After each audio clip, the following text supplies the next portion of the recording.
Sad day. We all love Chris in here, and just a great person and great leader to have in our team. And I honestly can't say good things, not enough good things about Chris, and we'll miss him for sure. And yeah, but you know how the NHL is. You just got to move on, and but at the same time, we're all humans. So it was a sad day.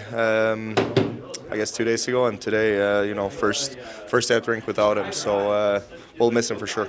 It makes the job harder. Obviously, he was such a defensively he throws himself in front of pucks. What do you guys have to do? You guys have fought so hard to, be in a position to make a playoff right here.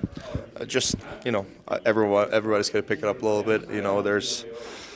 There's not one guy who can replace Chris, and we all got to do our part and just pick up the slack. Already on after this trade at practice today, we've seen the defense pairings change. Could you describe what that adjustment has been?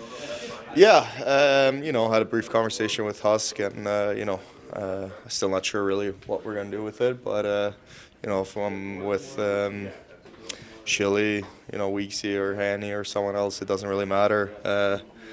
It's for I guess us old guys who've been around for a little bit. It's we got to step it up now when Chris is gone, and that's just the reality of it. And so it doesn't matter who you play with; you just got to find the chemistry as soon as possible. Did it make it any easier? I mean, you knew the trade was coming. I mean, right? But it still doesn't cushion the blow. No, no. It's you obviously kind of figured that was going to come, and but once it happens, you still get sad. And unfortunately, we met up with them, a few of us last night, and kind of said our goodbyes, and so it was nice to see him and that he's still in town. And but yeah, it was, as I said, a sad day today without him at the rink. He's been a big part of my life for the last 3.5 years. I've learned so much from Chris, and all I can really say is a big thank you to Chris, and he's taught me a lot, and he's just been a hell of a teammate and a hell of a person to be around. What's the biggest thing you learned from? Sorry, there's a lot of people talking. Yeah. What's the biggest thing you learned from Chris? Just his approach every day. It's always the same, and it doesn't matter who you are in the room. He's arguably one of the nicest guys in the room, and he's one of those guys you can call in the middle of the night and he'll pick up and just be there for you. And so yeah, I'll miss Chris for sure. And as I said, it's a sad day today without him. Is it a big task ahead of you guys to keep morale up? Yeah. I mean, as I said, it's how the league works.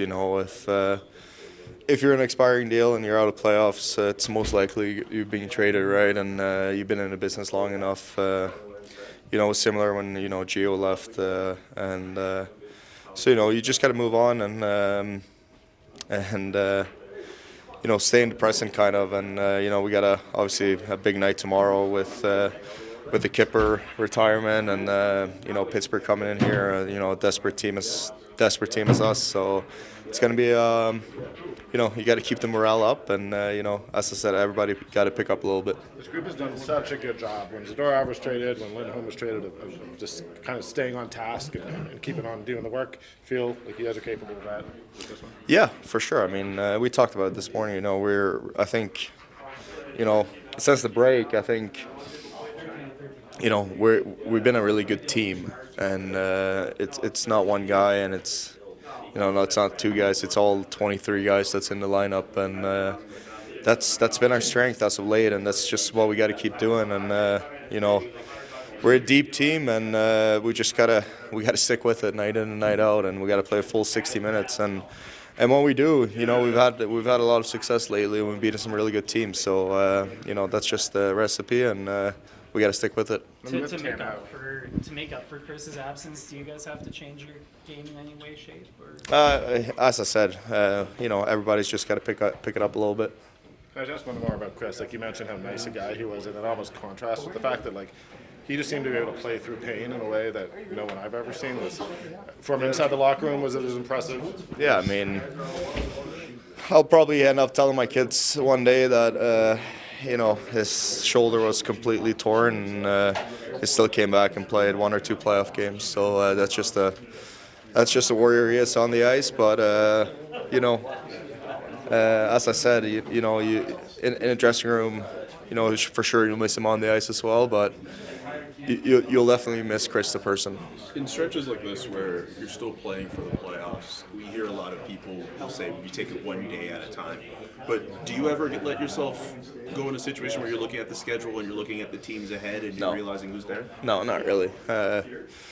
You know, you keep track of who the other teams are playing, I guess, night in and night out. But other than that, I could barely tell you our schedule for the next 3 or 4 games. Obviously, I know we're going on the Tampa trip, but other than that, I have no clue who we're playing except for tomorrow. Why is it important that athletes keep that mentality as opposed to looking too far ahead? You just want to stay in the present. I mean, if I start worrying about, you know, that we go on a tough road trip to play Tampa and Florida, I mean, you're going to look past Pittsburgh and I think it's Seattle on Monday. So, you know, you just got to stay in the present and not worry what you can't really control at the moment.